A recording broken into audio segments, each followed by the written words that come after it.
My name is Lejla. My name is Erica. My name's Jade. My name is Nida. My name's Ebony. I am a survivor of domestic abuse. Today, I'm breaking my silence. I think a lot of us have been through a situation where our mental health has been in question a lot, especially when we're questioning our own sense of reality. It can throw up a lot of questions of, am I crazy? I'm getting told that I am every day. Do I need to go to the doctors? Is something wrong with me?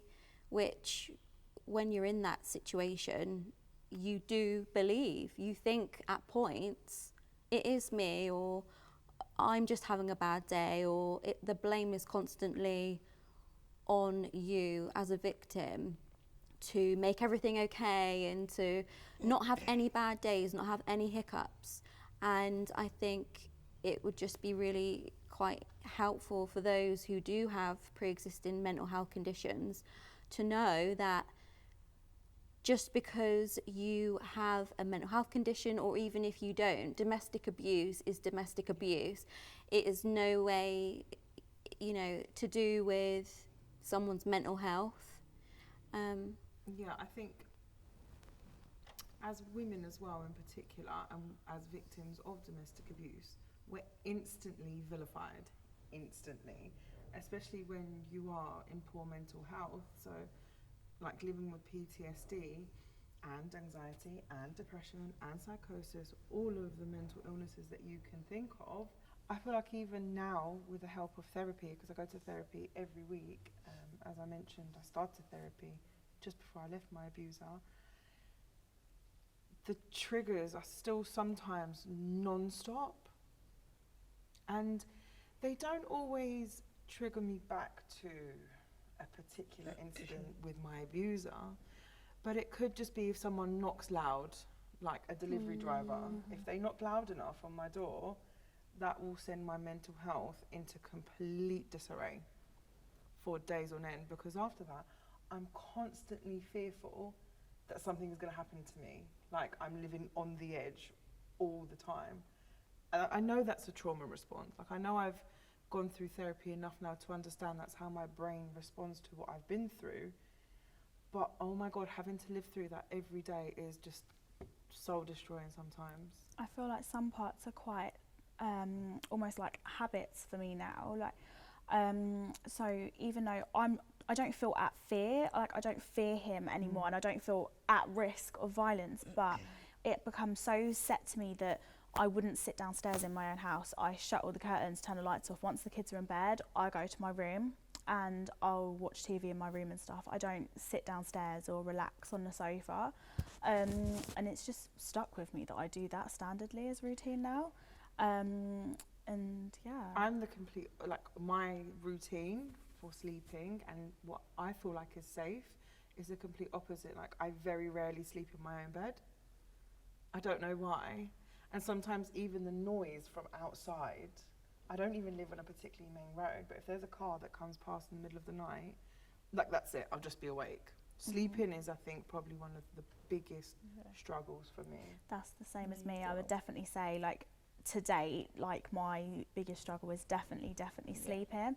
I experience night terrors, and they don't specifically be about something that I've experienced, but it could be in general just a fearful thing. And yeah, I've struggled with that quite a lot. I can wake up and I could have just wet the bed, and it's just for the simple thing of I just don't like going to sleep, and it's I can go on bare minimum amounts of sleep, because the smallest thing I'm literally up and that's it. Yeah, I very rarely have a full night's sleep, just because he did things to me whilst I was sleeping. Yeah, it's a very vulnerable time. And it's just that even one little sound and I will just wake up. He put boiling hot water over me whilst I was sleeping. He burnt me with the iron whilst I was sleeping. So just them things. It's become a second nature. Yeah, and then because of that, I can't iron. If I have to, I will, but I just don't iron. You don't want to. Yeah, just the fact that he did things to me in my sleep. you know, bleaching my eyes just because the kids were crying. And the kids would be sleeping with me, so imagine he did this when the kids were next to me. Nail varnish remover up my nose, which is just the smell of nail varnish remover now. Like, I don't have it. I have to go get my nails done. Just little things like that. Just when you're like your most vulnerable. Yeah. Is when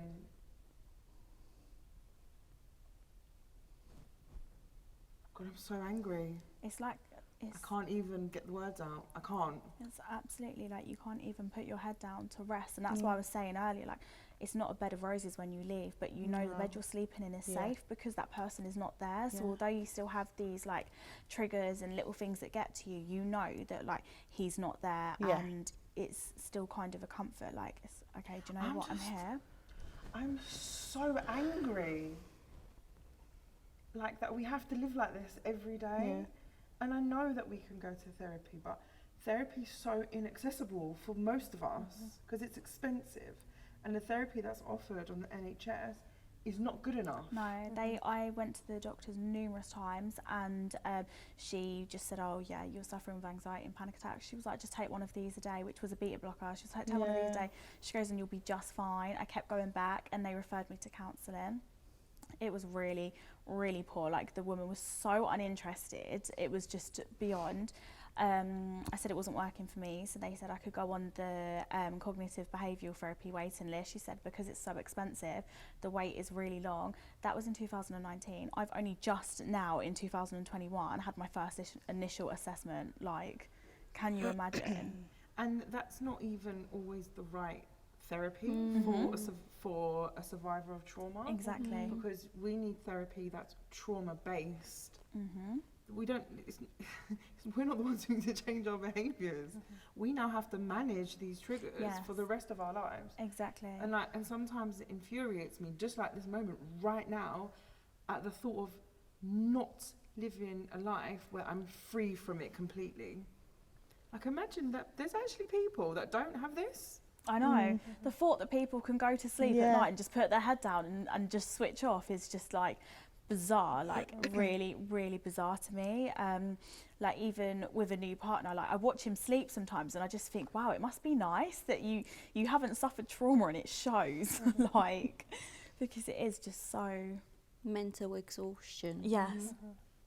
And for me, I think sometimes I become so exhausted with triggers and anxiety and panic attacks that I'm just completely burnt out and there's nothing left in me. And you've got to be a parent still. Yeah. I've still got to work. I've still got to pay the got bills. to do everything. I've still got all the burden that I had in that relationship. Yeah. But now I've got even more burden on top of that. Yeah, I can go like a week, 2 weeks where I can be just fine, and like even I'm not sleeping great, I sleep better and I'm fine. But then I get days where I don't even want to go to the shops. I'll order on Just Eat for my children 3 times a day, breakfast, lunch and dinner, because I will not go to the shop and get bread and milk. And it's not out of like, oh, just in case I see him, but I just feel so drained of everything that I just don't have it in me to even go. And I do, but then I have to remind myself at the end of the day, like, a bad day is not a bad life, and it's better to have these bad days alone than it is to have a bad life. So with me, I explained earlier that when I eventually left this relationship, I kind of turned to food and I found comfort in food, etc. But then when it started, I feel like there's different stages when you're essentially grieving a relationship, because to me, I felt like if I wanted to get past it, I needed to grieve it. And during that process, I found myself not sleeping. And the reason I stopped sleeping was because every time I closed my eyes, I was having the same dream every single day. That I can remember calling my doctor last year, it was around June last year, and I said to him, and I was crying on the phone, I said, I sleep like 30 minutes tops each night for the last like 3 months. Please, can you help me? And he was like, would you consider sleeping tablets? I was like, no, because the point is that I know I could sleep if I wasn't having these dreams. There's something that's basically attacking me in my sleep, that I don't feel peace at a point where you should be feeling peace, where you're meant to relax, where you're meant to feel calm. that's when they started talking to me about therapy and all of that stuff. And the wait for that was ridiculous. Like, I'm still doing it now because I've only just like started this process, but waiting for that, knowing that you've gone to them for help, and then now they're telling you, okay, we've recognized there's a problem, but we can't help you. It's like, okay, so now I have to deal with this for a much longer period of time. And even with this trauma, I feel like, okay, now, yes, my sleep is a lot better. I do get 5-6 hours now, but I still go to bed fearful that the moment I dream about it, this will start all over again. So I don't feel like I'm ever going to be at complete peace. And that's something that, you know, experiencing it, I've experienced peace once in my life. Before all of this, I know what it was like to just go to bed, be happy, get ready for school, go and feel okay. But now I just don't know if it's ever possible for me to feel that exact sort of peace ever again. And in a way, you kind of have to come to terms with that, like, this is going to be my reality for the rest of my life. Even if I don't see this person again, even if I don't hear their name ever again, those memories are embedded in my brain for life. Whether I think it's there or not, it's always there. Like, one of the biggest issues I had last year was every time I saw a blue car, because they drive a blue car, every time I saw a blue car, I kid you not, I thought I was just gonna like faint. The panic, the instant fear I feel in that very moment was beyond ridiculous. And I bet you were seeing so many blue cars, wasn't you? Because I had the exact same thing where I would see my abuser's exact same car everywhere. It, like, once it's like drawn to your attention, it's like you see it always. Like, I can't even remember how I coped. In like my memory, the month after I left, there's nothing there. Like, I really struggle to gain some memory back, and I've tried desperately, like, talking to so many of you and other women in the community to try and some way, somehow find these memories, but I just cannot. Like, my brain will not let me access them. They're buried deep somewhere. And it really bothers me because I don't know how I coped. You're surviving. Just pure survival mode. And even after that, there was no healthy coping mechanisms for me. Like, I knew that I could go to therapy. I knew that I could go to my doctor and probably ask for sleeping tablets and anti-anxiety tablets. But I, like you say, like, I was just surviving every single day.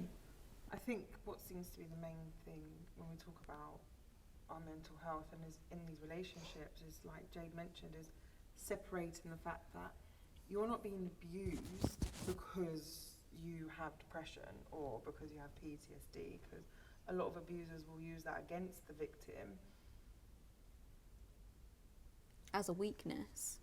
They know that you're vulnerable of it. They know that they can tap into that and make you second guess and doubt yourself. It's all a part of the process of breaking you down, breaking your spirit, making you question relationships with family, with friends, with colleagues, anyone that they possibly can, to diminish any sense of identity so that you're solely reliant on them. I'll help you. I'll go to the doctors with you. We can make this all better. But then equally on the flip side, oh, here we go again. This is your fault. And I think we worry that we are a burden in relationships as women. We want to be a nurturer, we want to be maternal, we want to be, you know, the heart and soul of the home. We want to make it a happy place for our children. You know, we want to be good wives because society tells us that that's all women are good for, to be in the home and to, you know, be there to make things all better again. So to have an unstable female partner, you know, we try so desperately to not be that, when actually we need a break.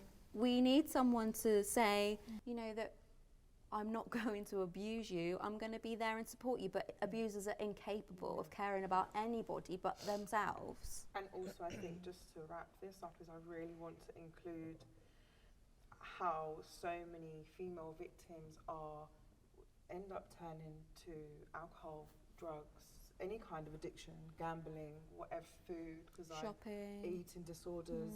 It can be any unhealthy coping mechanism, and it's really important to recognise that women go through these things as a result, I think, of the abuse that they're experiencing, and regardless that there is help out there for them, and it's really important that they reach out for it.